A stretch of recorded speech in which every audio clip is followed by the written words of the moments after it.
കാരണം ഒരു മെജോറിറ്റേറിയനിസം ഒരു രാജ്യം ഭരിച്ചുകൊണ്ടിരിക്കെ കൃത്യമായി കുറെ ആളുകളെ എക്സ്ക്ലൂഡ് ചെയ്ത് അത് ഭരിച്ചുകൊണ്ടിരിക്കെ ആളുകളുടെ മതം നോക്കി അവരുടെ വീടുകളിലേക്ക് ബുൾഡോസർ അയക്കുന്ന കാലത്ത് APCRന്റെ റിപ്പോർട്ട് പ്രകാരം കഴിഞ്ഞ ഒരു വർഷം മാത്രം എടുത്തു നോക്കിയാൽ, കഴിഞ്ഞ 2014 മുതൽക്ക് ഇങ്ങോട്ട് എടുത്തു നോക്കിയാൽ ഏറ്റവും ഭീകരമായ രൂപത്തിൽ അതിക്രമിക്കപ്പെടുന്നവരായിക്കൊണ്ട് ഈ രാജ്യത്തെ മുസ്ലിങ്ങളും ക്രൈസ്തവരും ദളിതുകളും മാറിക്കൊണ്ടിരിക്കുന്ന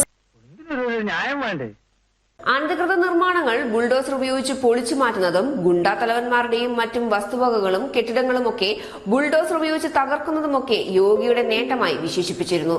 കുറ്റവാളികളെയും മാഫിയകളെയും ബുൾഡോസർ ഉപയോഗിച്ച് തകർക്കുമെന്ന് യോഗി പതിവായി പ്രസംഗിക്കുന്നതിനെ പരിഹസിച്ചുകൊണ്ട് സമാജ്വാദി പാർട്ടി നേതാവ് അഖിലേഷ് യാദവ് യോഗി ആദിത്യനാഥിനെ ബുൾഡോസർ ബാബ എന്ന് വിളിച്ചു.